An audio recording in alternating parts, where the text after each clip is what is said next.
আজকে আমাদের দ্বিতীয় দিনের মতো কর্মসূচি সকাল 8টা থেকে বেলা 12টা পর্যন্ত অর্ধ দিবস। যদি আমাদের আজকে দিনের মধ্যে প্রজ্ঞাপন জারি না করা হয় তাহলে আগামীকাল সকাল 8টা থেকে দুপুর 2টা পর্যন্ত আমাদের ফুল ডাউন কমপ্লিট শাটডাউন হবে। এবং এখানে বলা 1 মিনিট, এখানে আমি একটু আমাদের মানে গুরুত্বটা আমি বলি।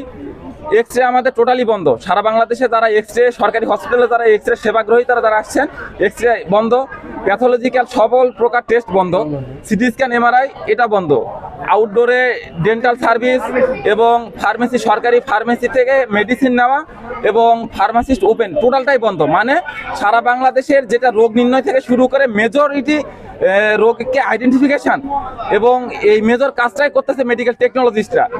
তাই আমি মনে করি যে সাধারণ মানুষের ভোগান্তির কথা চিন্তা করে সরকারকে যত দ্রুত সম্ভব প্রজ্ঞাপন জারি করাটা আমার মনে হয় সরকারের বুদ্ধিমানের কাজ হবে।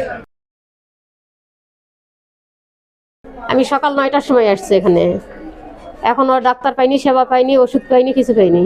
পতিনতলা উপজেলার সকল মেডিকেল টেকনোলজিস্ট ও ফার্মাসিস্ট বৃন্দ একত্রিত হয়েছি, সকল সরকারি প্রতিষ্ঠান এবং সকল বেসরকারি ডায়াগনস্টিক সেন্টার ও হাসপাতাল সমূহের ফার্মাসিস্ট ও মেডিকেল টেকনোলজিস্ট বৃন্দ। আমরা আজকে এখানে উপস্থিত হয়েছি আমাদের দীর্ঘদিনের একটা প্রাণের দাবি। আমরা অন্যান্য যারা ডিপ্লোমাধারী আছে, যেমন কৃষি ডিপ্লোমা, নার্স, অন্যান্য ডিপ্লোমা ইঞ্জিনিয়ার সবাই 10ম গ্রেডে উন্নীত হয়েছে, কিন্তু আমরা একমাত্র অবহেলিত অভাগা জাতি মেডিকেল টেকনোলজিস্ট ও ফার্মাসিস্ট বৃন্দ আমরা 10ম গ্রেড অবধি এখনো পাই নাই।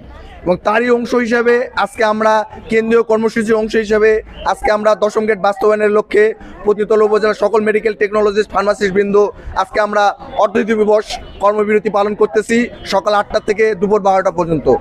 এই সাময়িক সময়ের জন্য আমাদের হাসপাতালে আগত রোগীবৃন্দ ও অন্যান্য সেবাপ্রার্থীরা যে সাময়িক যে অসুবিধা হচ্ছে, আমাদের সকল মেডিকেল টেকনোলজিস্ট ও ফার্মাসিস্ট বৃন্দদের পক্ষ থেকে আন্তরিকভাবে তাদের কাছে দুঃখ প্রকাশ করতেছি।